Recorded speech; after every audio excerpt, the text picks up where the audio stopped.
लेकिन कन्हैया भगवान ही। इंद्र ने इधर सोचा, कहा भैया देख आए चल के ब्रज का हाल। अब ब्रज का हाल देखने गए तो 7 वर्ष के कान्हा जी नख पर अपने गिरवर को धारण किए खड़े हुए हैं। मेघों से पूछा बरसे, बोले 7 दिन रात बरसे। क्या जल कहाँ गया, क्या पता नहीं कहाँ चला गया, बह गया। मेघों से कहा तुम लोग जाओ, अब मेघ तो चले गए। इधर भगवान ने जैसे ही देखा कि धूप निकलने लगी, सबसे कहा अब बाहर निकलो।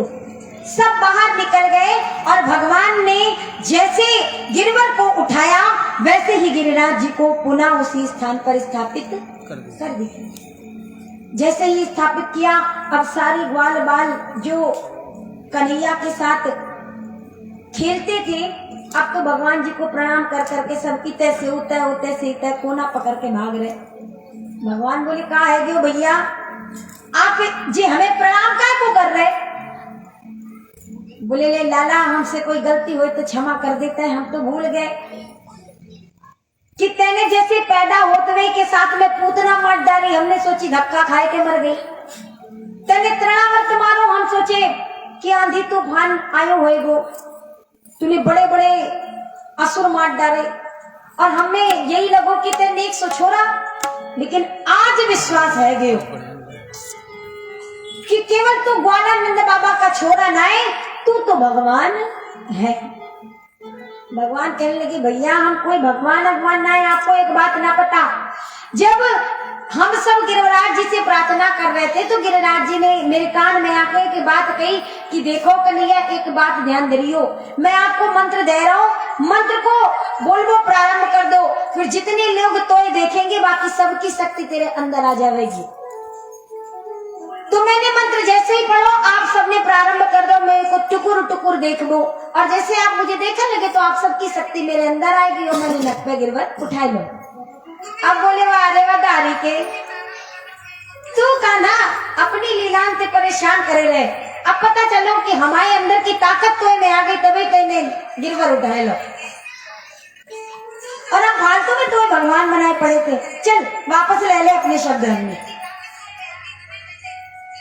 इंद्र भगवान के सामने आया, 7 दिन तक बराबर पानी बरसा, जलावृष्टि हुई, दीपावली को पूजा हुई, प्रतिपदा आई, द्वितीया में सबने भाई दूज किया, तृतीया से लेकर के 9वीं तक निरंतर जलावृष्टि हुई 7 दिन तक। 10वीं के दिन इंद्र भगवान की शरण में आया और भगवान से क्षमा मांगी कि प्रभु हमें क्षमा कीजिए।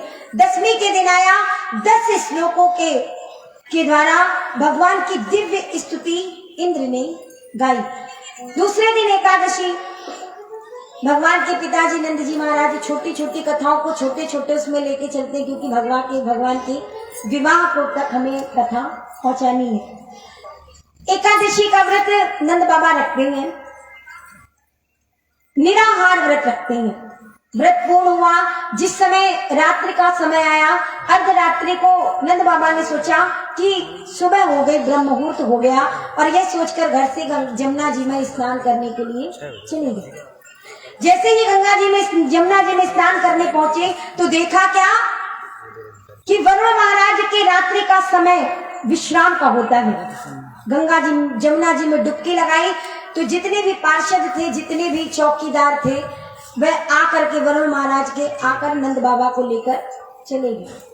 नंद बाबा जी के साथ में कुछ ग्वाल वाले आए थे, उन्होंने सोचा वहां महाराज जी ऐसी डुबकी लगाई कि वो पड़ोल नहीं आए, तो जाकर कन्हैया से कहा कि कन्हैया तेरे बाबा जमुना जी में डूब गए। कन्हैया दौड़ करके आए, आकर के वैसे ही जमुना जी में छलांग लगा दी। जमुना जी से होते हुए वरुण के लोक पहुंचे और इधर वरुण महाराज जी तो अपने सिंहासन पर ठाठ से विराजमान और पिताजी बंधे पड़े किनारे पर। वैसे कन्हैया ने देखा, वरुण महाराज ने देखा कन्हैया को, अरे महाराज आपको यहाँ आने की आवश्यकता क्यों पड़ी? कान्हा को सिंहासन पर बिठाया, मंत्रोच्चारण किए, दिव्य श्लोकों से प्रभु की स्तुति करने लगे। भगवान कहने लगे हमारी पूजा कर रहे हो और हमारे बाप को बांध के डाल दो किनारे पर। कहाँ पे? बोले वे देखो परे हैं। बोले आपके पिताजी हैं? बोले हाँ जी। कहले कि ये हमारे सेवक इतने दुष्ट हैं, ये भी नहीं देखते कि कौन कहाँ क्या है। नंद बाबा के पास में आए, नंद बाबा को बंधनों से मुक्त कराया वरुण जी महाराज ने और क्षमा याचना मांगी। कन्हैया ने अपने पिताजी को लिया और जमुना जी के किनारे पहुंच गए। जितने ब्रजवासी सब बोल रहे वाह रे वाह, बाबा ऐसी डुबकी मारी कि हमारी जिंदगी की डुबकी ले डाली। हम तो सोचे कि नंद बाबा कितने गए। बोले भैया जी ना पूछो, अरे हमने तो सोची कि ब्रह्म मुहूर्त को समय स्नान करने को चले। जैसे ही स्नान करी, दो मोटे मोटे आए मोह को लेके चले गए। बाको एक राजा सिंहासन पर बैठो, मोह बांध के डाल दो। पर पता ना नहीं कहाँ निकली रिश्तेदारी मेरे लाला की बातें कि जैसे ही मेरे लाला पहुंचो, वे बड़े बड़े गुणगान करने लगे, मेरे लाला के पैर पखारने लगे, पूजा करने लगे। अब जैसे ही नंद बाबा ने इतना कहा तो फिर सबके दिमाग में कि भगवान है ये। जब भगवान होने की शंका हुई तो फिर कन्हैया के पास पहुंचे। लाला ने एक बात बता मोए। क्या? बोले देख, सच्ची सच्ची बोलियो तो हम सब की शपथ है, तू भगवान है ना? कन्हैया बोले काय कोई शंका में पड़े कि हम भगवान है कि ना है। अच्छा बताओ आपको क्या चाहिए, हम भगवान होए कि ना होए, जी बातें ही छोड़ दो। आप बताओ आपको क्या चाहिए मोते? बोले देख भगवान है तो बनो रहे, लेकिन हम तो इतना चाहे कि तो एक बार वैकुंठ के दर्शन हम लोगों को कराए दे। भगवान बोले तो फिर परेशान क्या है रे, चलो वैकुंठ देख लो, ब्रह्मा कुंड पे डुबकी मारो। सबने ब्रह्मा कुंड पे डुबकी मारी और वैसे ही वैकुंठ उसी रास्ते पहुंचा दिया भगवान। अब जब सबके सब वैकुंठ पहुंचे तो देखा था कि सब चार हाथ वाले भगवान के स्वरूप घूम रहे। सब बोले बारे बा का ठाट, चार चार वाले हाथ वाले सब घूम रहे हैं जहाँ पे। बोले लेकिन जहाँ पे अपनो कन्हैया कितने है? बोले चलो जी सब घूम रहे, ताई से पूछ ले। एक से बोले राम राम, अब आगे उसने कुछ जवाब नहीं दिया। बोले भैया जी आप कुछ बोल नहीं रहे। बोले भैया अपनी अपनी भाषा अलग अलग होए, इनको हमारी भाषा को नॉलेज ना होएगो। अरे कहीं राम राम, कहीं श्याम श्याम, कहीं राधे राधे, कहीं हर हर शंभू, कहीं बाय बाय, कहीं हाय हाय। अपनी अलग अलग बोलने की तहजीब है, अपना अलग अलग। तो लाला हम सब अपने कान्हा को कितने ढूंढे, दूर दिखाई दिए शेषनाग पर विराजमान। बोले ये हजार फन खा के और बाकी ऊपर जो बैठे हुए ना, बाकी सकल हमारे लाला से मिल रहे। चलो लाला से मिलके बातचीत कर ले। और जैसे ही चलने लगे वैसे ही पहरेदारों ने, पार्षदों ने रोका कि नहीं बस पीछे रहो, ये रेखा है, ये सीमा है, इसको क्रॉस नहीं कर सकते, इसे नहीं पार कर सकते। और जब थोड़ी देर के बाद में देखा तो चतुरानन ब्रह्मा जी, पंचानन 5 मुख वाले श्री भगवान भोलेनाथ, 6 मुख वाले कार्तिकेय जी महाराज, सभी दिव्य श्लोकों से भगवान की वेद वेदांतों के श्लोकों से भगवान की स्तुति करने में लगे हैं। सब बोल रहे महाराज का बात का ठाट। अरे एक एक मुख वाले तो चल रहे, यहाँ तो 4-4 मुख वाले, 5-5 मुख वाले, 6-6 मुख वाले, 4-4 हाथ वाले, सब अपने लल्ला के लिए गाना गाए रहे। बोले वैसे तो सब कुछ ठीक लगा, बैकुंठ बड़ो अच्छो, लेकिन बस यहाँ हम तो उससे बात ना कर सके, ऐसे बैकुंठ किस काम को, हमें तो ब्रज पहुंचाए दे। और जैसे ही इतना कहा वैसे वो ब्रज धाम में जमुना के किनारे खड़े और उनके जाने से पहले कन्हैया मीठी मीठी बांसुरी बजा रही। बोले लाला आके गले लपेट गए। लाला बड़े ठाट तेरे, बड़ो आनंद आयो। बोले बैकुंठ कैसे लगो? बोले बहुत अच्छो लगो बैकुंठ में। लेकिन लाला एक बात को बुरा ना मानियो, तेरे बैकुंठ चाहे जितनो अच्छो होए, लेकिन हमारे ब्रज से ज्यादा अच्छा नहीं हो सकता। क्यों? बोले इसलिए क्योंकि वहां पर तो तेरे पास ना जा सके और यहाँ पे तो हम लपेटे घूमे। वहां कोई तेरे ताई बात ना कर सके और यहाँ हम तो गाली दे तो वो भी सुन ले। इसलिए जी ब्रज तेरे वैकुंठ से ज्यादा अच्छा है। भगवान ने अनन्य लीलाएं की। शरद पूर्णिमा का दिन आया। भगवान ने जिन जिन का चीर हरण किया उन सभी वालाओं को पहले से ही निमंत्रण दे दिया था। भगवान की पावन बांसुरी बजी और जैसे ही बांसुरी बजी सारी ब्रज बामनाएं अपनी सुध बुध खो करके भगवान के लिए चली। ऐसी पावन बांसुरी की धुन है हमारे नटवर नागर श्री कृष्ण जी महाराज। घनश्याम तेरी बंसी पागल कर जाती है। आइए इस रचना का आनंद लें। घनश्याम तेरी बंसी पागल कर जाती है। घनश्याम तेरी बंसी पागल कर जाती है। घनश्याम तेरी बंसी पागल कर जाती है। घनश्याम तेरी बंसी पागल कर जाती है। घनश्याम तेरी बंसी पागल कर जाती है।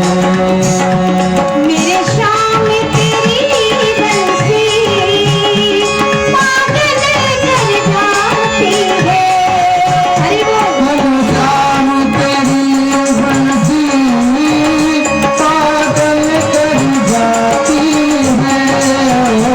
मेरे श्याम तेरी बंसी पागल कर जाती है। मुस्कान तेरी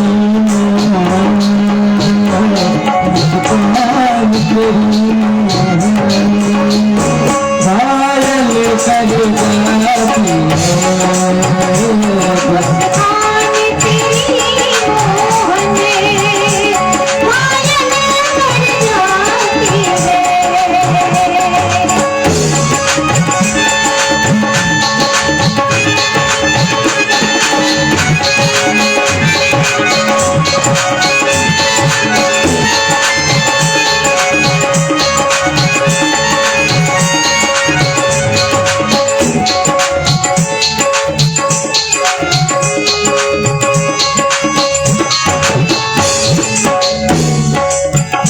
सोने की मोती का क्या करते तुम मोहन।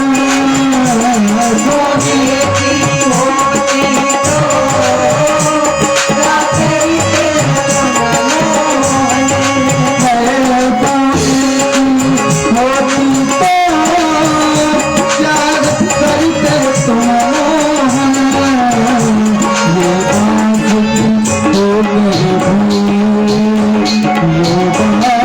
हो गई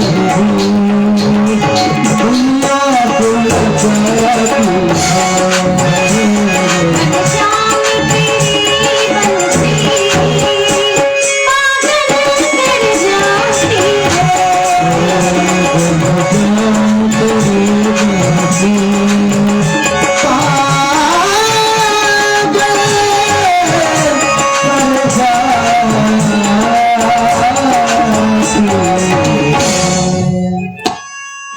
जिस समय बांसुरी बजी सब अपना भान भूल गई, लेकिन ये जो बांसुरी बजी वे सिर्फ उनको सुनाई दी जिनका चीर हरण भगवान ने किया। चीर हरण क्या है?